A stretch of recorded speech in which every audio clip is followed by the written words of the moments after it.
নিজেকে আত্মসম্মান বাড়ানোর কিছু উপায়। যারা তোমার খোঁজ রাখে না তাদের জন্য অপেক্ষা করো না। কারোর কাছে বারবার ভিক্ষা চাইবে না। অপ্রয়োজনীয় কথা বলার অভ্যাস বাদ দাও। কেউ তোমাকে অসম্মান করলে সাথে সাথেই জবাব দাও। অন্যের খাবার যতটা খাও ততটাই তাদেরকে খেতে দাও। অহেতুক বারবার কারোর কাছে যেও না, বিশেষ করে যদি তারা তোমার খোঁজ না নেয়। নিজের উন্নতিতে বিনিয়োগ করো, নিজেকে সুখী রাখো। গুজবে কান দিও না এবং অন্যদের কথায়ও সমালোচনা করো না। কথা বলার আগে চিন্তা করো। তোমার মূল্য অনেকটাই নির্ভর করে তুমি কি বলছো তার উপর।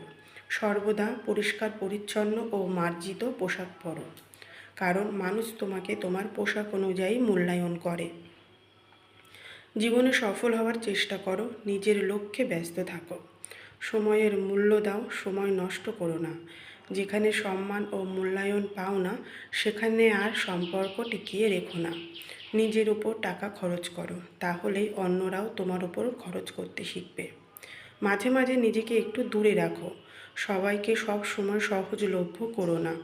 যতটা সম্ভব দাতা হও, গ্রহীতা নয়। যেখানে ডাকবে না সেখানে যেও না। আর আমন্ত্রণ পেলেও বেশি সময় থেকে বিরক্তির কারণ হয়েও না। মানুষকে তারা যেমন আচরণ করে তেমনই প্রতিদান দাও। যদি কেউ তোমার টাকা ধার না নেয় তাহলে দুবার ফোন করাই যথেষ্ট। তারা যদি তোমার গুরুত্ব বোঝে তাহলে নিজেরাই ফোন করবে। যে কোনো কাজে দক্ষ হও, তোমার সেরাটা দাও। এগুলি অনুসরণ করলে তুমি নিজের আত্মসম্মান বজিয়ে রাখতে পারবে।